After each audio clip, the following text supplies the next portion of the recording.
হরে কৃষ্ণ সবাইকে। আগের এই ভিডিওতে তোমাদের দেখিয়েছিলাম আমি কিভাবে 10 মিনিটে রেডি হয়ে আর কোথায় গেলাম সেটা আজকে তোমাদের সাথে শেয়ার করব। আমাকে নিতে এসেছিল কৃষ্ণাদি আর ভাই।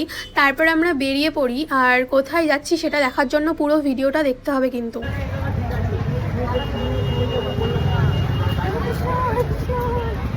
আমরা চলে আসি শান্তিপুর মন্দিরে। আজকে ছিল ভগবানের পুষ্প অভিষেক, তাই মন্দিরে অনুষ্ঠান হবে আর আজকে নারুগোপাল প্রভু আসবেন। আর এখানে মাতাজিদের সাথে দেখা হয়ে গেল, মাতাজিরা ভগবানের সেবার কাজ করছিল। তারপর আমরা মন্দিরের ভেতরে চলে যাই, তখন আরতি হচ্ছে।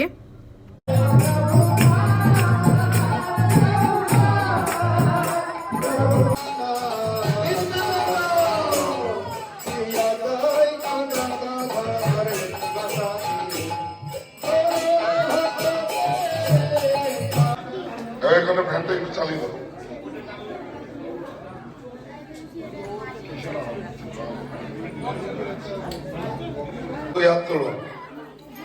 বলুন হরে কৃষ্ণ।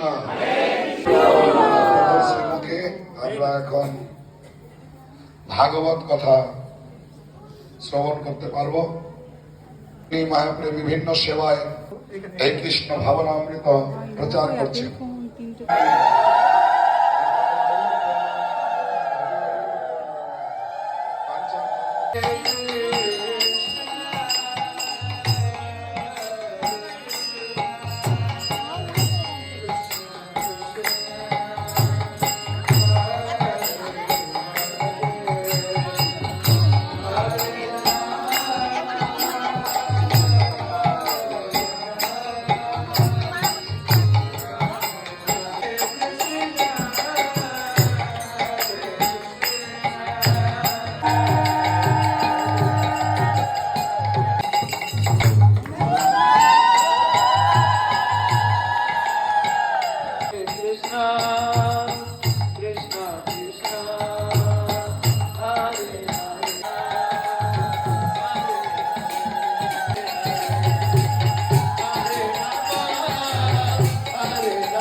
তো ভিডিওটা এখানে শেষ করছি। ভালো লাগলে লাইক, কমেন্ট, শেয়ার করে দিও। হরি বল।